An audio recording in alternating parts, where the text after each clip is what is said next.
Alors, ils ont 6 personnes. 600 personnes vont porter plainte contre Ramazan Shadari. Yazaki, VPM intérieur, vice-premier ministre intérieur. Ordre, et où tu n'es pas Kabila, il y a un communiqué dans le service de renseignement. Un massacre, Kassa, il y a un menace. Bébé, Baboma Bango, Nicolo, Baboma Bango, on appelle ça ordre na audio et mon nom Shadari.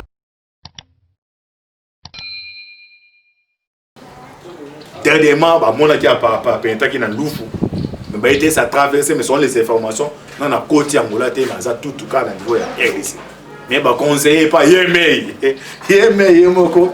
En tout cas, politique on est comme Yemei, Yemo conseil que non des personnes qui chassent. Tala, au moins les premières réunions, réunion Kabila Ben Saba, c'est pas signé ordre d'engagement. Abi ça bon abi que non, abi muto aye antiséqué. Dans 8 ans, au fond, on était mené dans des tokuts à la ranaï. Azar dangereux. Abi ça bon ouais. Abi azar dangereux, mais il faut faire très attention avec ces tombes là. Abi ça bon ouais. Première réunion, va coacher maman ordre d'engagement, baba tu bon tout bazaki. Et bah on s'entêtait abi que non muto dans 8 ans, au fond, on était monsieur tokuts à la dans santé. Azar très dangereux. Bonjour, bonsoir, na balandinion soya. Jésus Miracle TV, Mbote Nabino, Bozali, et partout dans le monde. Vous avez Biso par la voie internaute. On a un niveau, il y a Europe, la Suisse, Moni, Maman Konde Chita, la mère de Zokone. En Suisse, c'est qui a Toko. La France, Maman Kabasi, Maman Dédé, Maman Kabasi, Charlotte, en Belgique, Maman Dédé, Charlotte. Vous en Asie, Océanie, en Afrique, sans oublier en République démocratique du Congo, Ezali, une émission à Bini au Bolinaga. Nous sommes dans la politique avec votre aide de serviteur Moïse Maoka Chibal. Et puis, si je suis la caméra, c'est ma caméra. Donc, Emmanuel, c'est ma caméra. Il y a bien frère Emmanuel, ingénieur Adolphe Ngat. Beaucoup de s'abonner pour avoir des informations en temps réel. Il y a Jésus Miracle TV. Thème na biso soit si je to sur la biso na bino ezali moko auto bedengami na to le makameta ya ba entreprise hors de pesa pas fati il y a des entreprises oyo bazo kanga ngo ba futa ke loko morote entreprise ekocha ba millions mais afuta ke loko morote ye moko mukolo entreprise za ministre na en fonction ye mo za sénateur bon aux autres Kabila moi ça contrôler plus de 85%. Alors biloko no so ana inspecteur ko bachaki ini mtosa la musade to ni tradition awa bokoye ba esika crise ezali liwapi crise ezali entre FCC cash pour moni mukonja mboka ba juge va prêter serment mais premier ministre a quitté président sénat a quitté l'Assemblée nationale a quitté gouverner na je ne sais pas comment Hollande bango un gouverneur qui s'oppose à l'institution à président de la République. Tout le monde dernièrement a beaucoup de gens qui sont campus. Dans un campus pour l'inauguration et la reprise de la cour. Toujours, premier ministre Azate, il y a eu le camp Azate na Gentili Ngobi. Alors, les gens qui sont là-bas, est-ce que FC va sentir que non? Va livrer Bango, ben de Ganin. Et tu continues directement dans le mal, comme on a dit, on a répété que non. Et comme tous les Congolais basent à la mobilisation, basent à la debout. Pour la Kobenga, na bateau, va occuper RDC. Sans plus tarder, tu continues dans le mal, comme on a dit, Bakangi, entreprise, va te belé, basé à politicien, basé à foncer belé, ou va foutre avec l'eau. Alors, à Moussa Zobanda, pour qui n'a pas Abedachou, sur Abedachou, l'inspecteur Bakende, moi, donc, pour moi, de ma message. Yo za libanais, c'est libanais. L'inspecteur ba ba ça économie ba ça comme ça na bango. A menacer bango. Le succès ga ba benga général, ça pas tant câble za ce gars oye, bien inspecteur oye boy. On ça dans le téléphone a numéro ka ni amaza ni nibo. Na mon de ba vanti 2017. Libanais on est azali abi attends na benga général na bino. N'est-ce pas vanti ko na be kanyama. Ayambi et puis on a arrogance à au parler. Alors boyba bakangi banini oyo Moussa les Obanda Tolanda. Qu'est-ce qui va se passer Tolanda? La tempête arrive. du monde sera bientôt aux arrêts et transféré à la Maison Blanche. Oui, Maison Blanche à Kinshasa. Hein? Komboana. Hein? Maison Blanche, et ça c'est le mbao. Maison Blanche à Kinshasa. Ce bakangio Maison Blanche, bah bonisi à moi tous les prisonniers, bah qui est la Maison Blanche, bah le jeune Camille. À Toland Awa, l'inspecteur va découvrir nini. Dans ma camétalie, pétrole, tout, bagangi ma solo nyos. Régalo, tout va comprendre tout le monde. Oh, ya nini, ya ba vivre frana, à olive, yé mon moto. Donc, il faut t'aller au monde. Mais parce que tu as bon, belle, belle, soit mis ça naki. Alors. Et le connaissant n'est pas de peine à Souka. Qu'est-ce qui va se passer pour les agriculteurs? La tempête arrive. Le monde sera aux arrêts et transféré à la Maison Blanche de Célébao sur l'avenir. Des minières, des pétroliers et autres hommes d'affaires dans les collimentaires de la police judiciaire.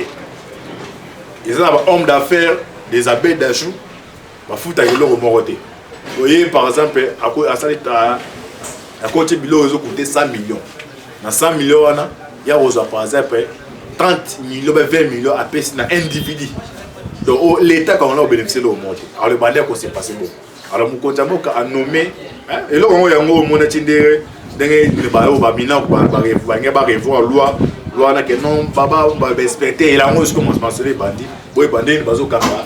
tous ces gens-là, vous comprenez, et là ils ont découvrir et ça va politiciens ils sont en fonction en fonction des bazars autant un peu comme on a bango on attend on a tout moi c'est garçon on le sabi c'est antibal et le bita Tolanda d'avoir article to libre là vous comprenez membre de Okimbi.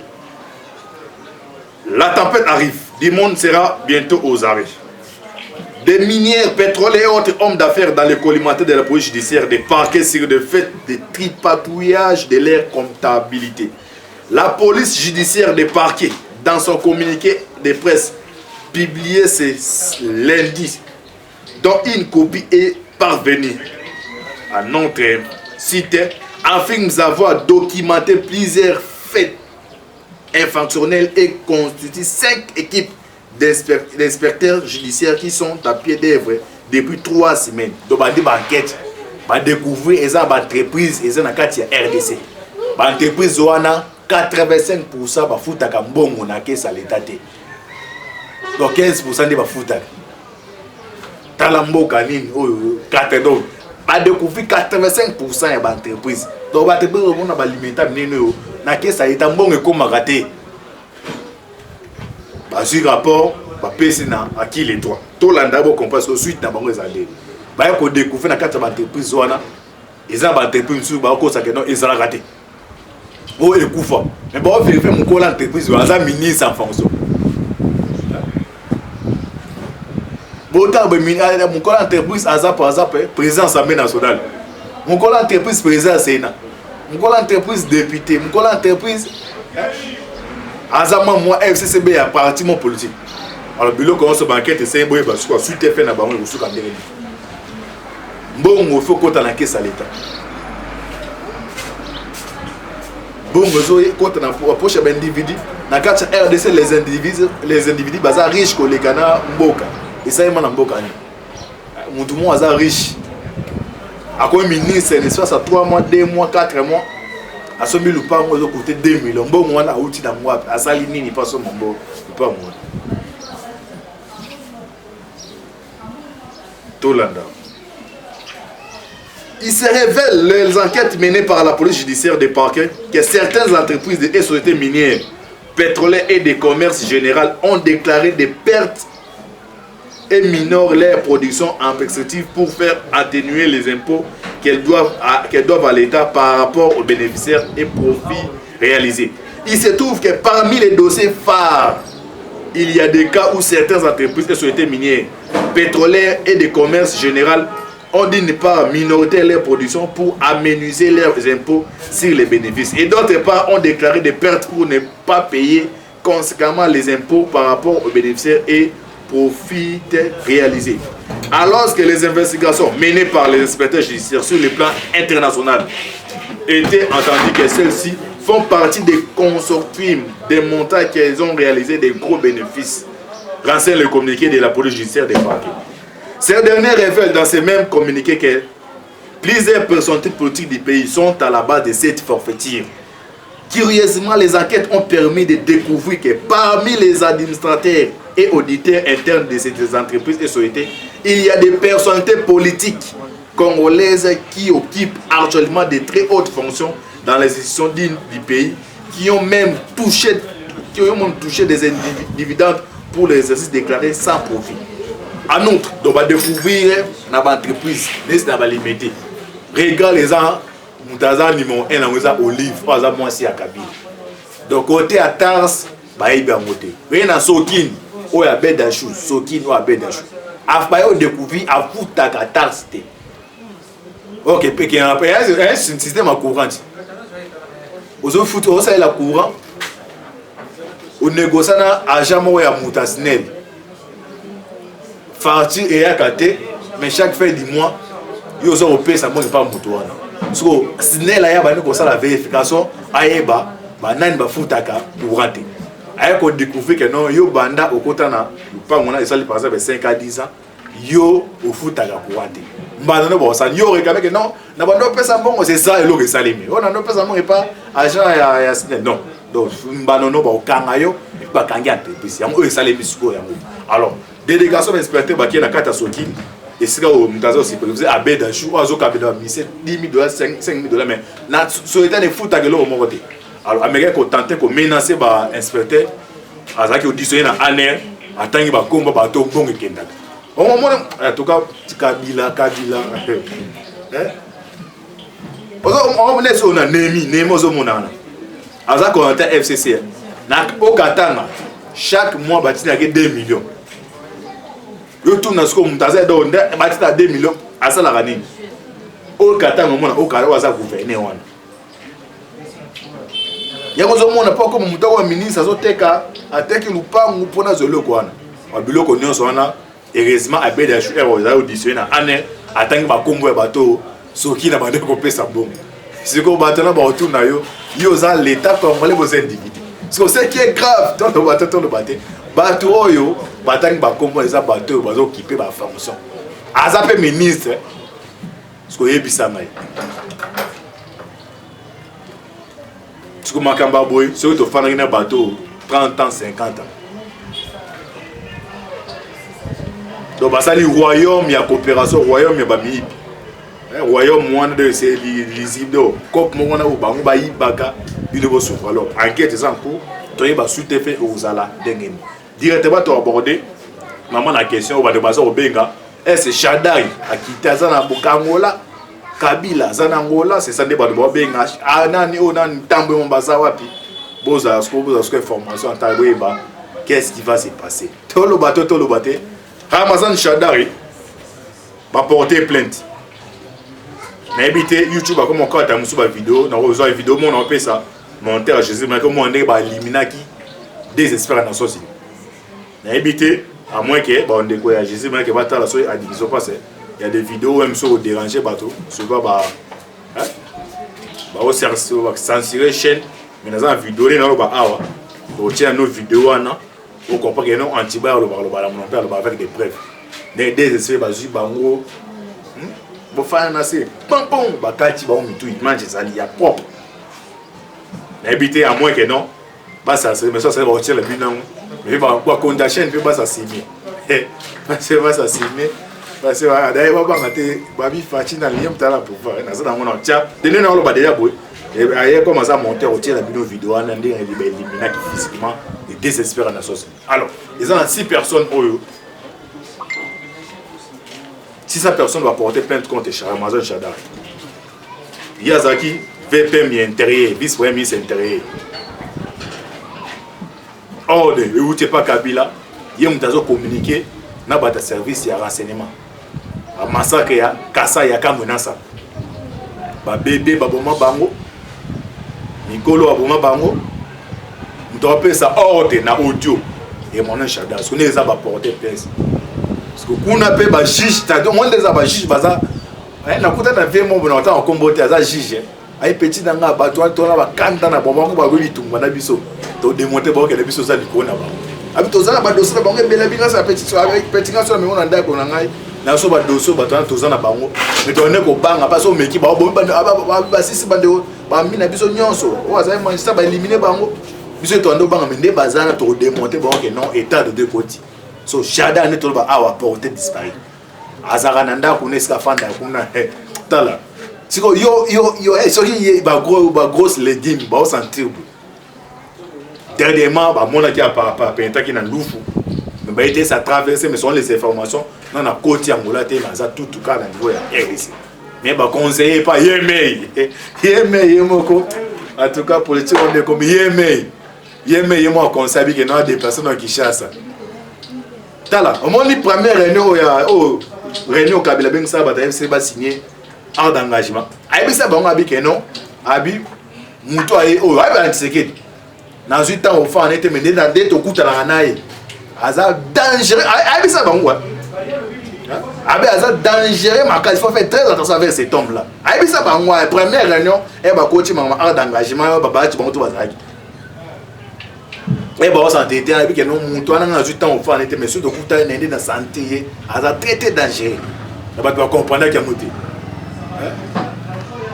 alors peut son beau t'étais des na camé aki na Londres kuna ba combattre bagangi bengana caméra bino aza na conférence à caméra aza directeur cabinet na ngai on peut caméra eskaza abi Hamida etoiba eta lo fier akomo le conseil ko pas Kabila yande mona Chada même on a mamba jusque le ska ba zo ebanate est-ce que bazo banga arrestation tala Kalef qu'on a pendé tout le monde, ah, ce qui est dans le côté calmement. Autant en termes, on est qui ne pas policier tout. Et puis le jiba sali. Yon de route là na siko autant en armée. Ba senga dia oba kutana ndo. Ndeza weza pe. Nomoni ba donso wa ya pepe diana. O ndeza système mutu mo tamona mutu mo na ba anion so ba kangi. Là non le beza vantine so ba kangio de place de prison de tous les armes. Deux abena policiers n'ont les canabouis. Né dans le temps on bout de toyibaka ils ont été nos producteurs comme la masanga na ba na arme déjà tous les armes déjà entreprises nous se zonga ba parce que arme ni ke skater parce que déjà Kaleva tikali pour tes agradeurs de pour ni de match so betama garder na zate parce que ma problème est belé entre bango on ba pour les belé souka la bango za ndeni ces pays rapport à fait à PC Fantou Bessoud et Kosuke la dernière ma combo fan abed de choix tangi bateau au bande ko tinda ko ko futa te na nyonso ne Kosuka ndeni merci mingina ya chichi n'eng pour état de toi les une d'autres mais tout monde petit à petit sous la d'autres. Mais c'est temps autre bandi aux bando makambo ezebele pour ça makala wana échanger comment est-ce qu'on est plusieurs ba politiciens Chada rien na ndocha muno kaza ko ka sota na mendeza abo la ba réunion wezala te me comme une banquette ba de banquette na bureau pas ça secrétaire permanent à PPRD ba ta ba peut-être sur la bureau vie ba PC conseil comme moi na mti passeport pour voyager ba kinana ba voyager na passeport à botola bana kan aéroport nyonso za mwani ta mena futa bino mais on les a le lot est-ce que etika le ba suko peuple les opérations on est bon comprendre botola penda il fallait pas mais ça déjà trop tard merci mingi na wazena confesse na biso bozo vidéo partager to ba toujours que non numéro ba dolega na wana ya MPS RTL Mani où tous ont besoin de soutenir Jésus Miracle à un plateau spécial à tout ça la mission na Katia Ndako ya wa responsable de la chaîne ils ont aboué à Rosa pas ça mutawa appartenir na obédience moi comme ko officiellement repousser OK ils ont musa cause indépendant ça sera mieux Jésus Miracle mozina pour ça un plateau na ye o amone ko za matériel numéro ya Jésus Miracle zana obéi pour le contact Jama Pambola bino merci mingina Emmanuel c'est ma caméra Zagi ndeko na bino mwana bino Moïse Maoka Antibal affaire à s'ouvrir